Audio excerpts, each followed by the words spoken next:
steps were very prudent, and we put on hold the potential for attacks on Americans.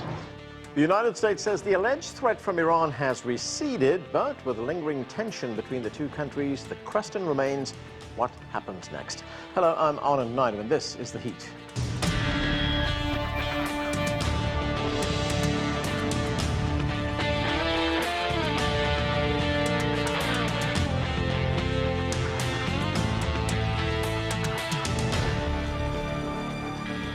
Before we begin, we're excited to tell you that we're launching our new Heat podcast this week. I'll have more on that later in the program. But first, there appears to be a de-escalation of at least some of the tension between the United States and Iran. US President Donald Trump and other administration officials say there are currently no signs of threatening actions by Tehran.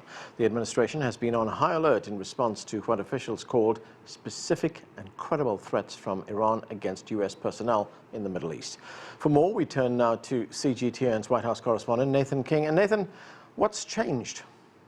Well, Anand, it's been a very short couple of weeks, essentially. First of all, remember that we got signals that the US was really stepping up its confrontation with Iran in the Persian Gulf. We got this bizarre memo, not from the commander-in-chief, the US president, but John Bolton, the head of the National Security Council, essentially saying that they were sending an aircraft carrier strike group and other military assets to the region.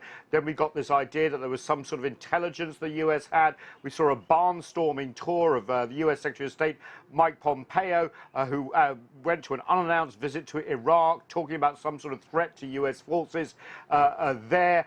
Then he went to Europe to try and drum up some sort of support for whatever was going on. That failed miserably, and I can tell you behind closed doors here in Washington this week also, Mike Pompeo and others from the national security establishment have been trying to lay out what the intelligence was, but they've got a lot of skepticism. And remember, US President Trump also thought that perhaps John Bolton, National Security Advisor, and others may have got ahead of their skis a little bit on this and has sort of pulled back on the whole idea of a confrontation with Iran. So there was a briefing of reporters at the beginning of the week, and the word deterrence was used, not attack, not the bellicose language that we heard the week before, but essentially the US is trying to deter any Iranian action. Let's listen to the acting Secretary of Defense.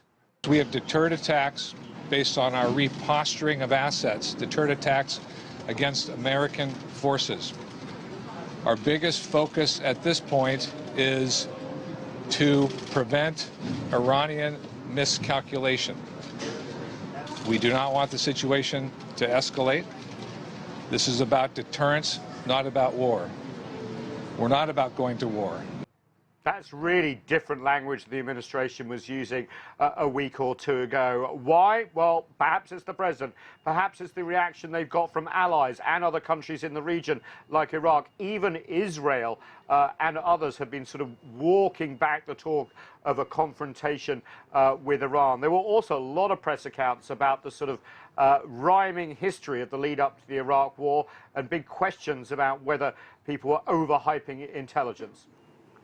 Nathan, President Trump has invited the Iranian government to call him, but the Iranian Foreign Minister, Mohammad Javad Zarif, he says they're not willing to talk to people who broke their promises. That, of course, is a reference to the United States pulling out of the nuclear deal, the Iran nuclear deal, which is more formally known as the Joint Comprehensive Plan of Action. So, what happens next?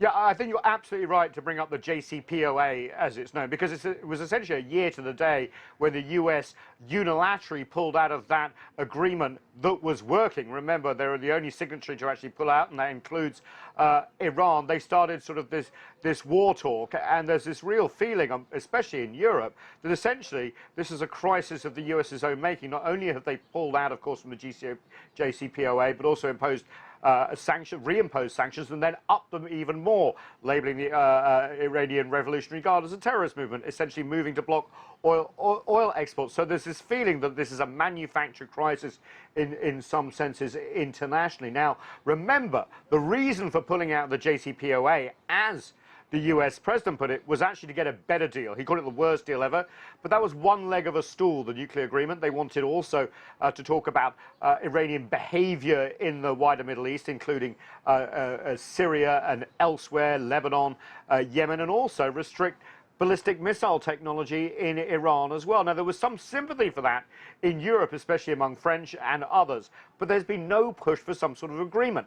And the Iranians are turning around and essentially saying, look, we can't talk while you have reneged on the deal that everyone entered into. So it's going to be very interesting. Now, there are back-channel talks. We had a visit of the leadership of Switzerland, which has been a traditional go-between between the Iranians and the US here. We've also seen that there's been talks with Oman, which of course was the go-between for the beginnings of the negotiations about the JCPOA. So there are things happening behind the scenes. And what's interesting, or too, reading the tea leaves here in Washington, is that we haven't seen or heard from John Bolton, the National Security Advisor, in a long time. Thanks, Nathan. That's CGTN's Nathan King reporting from the White House. Well,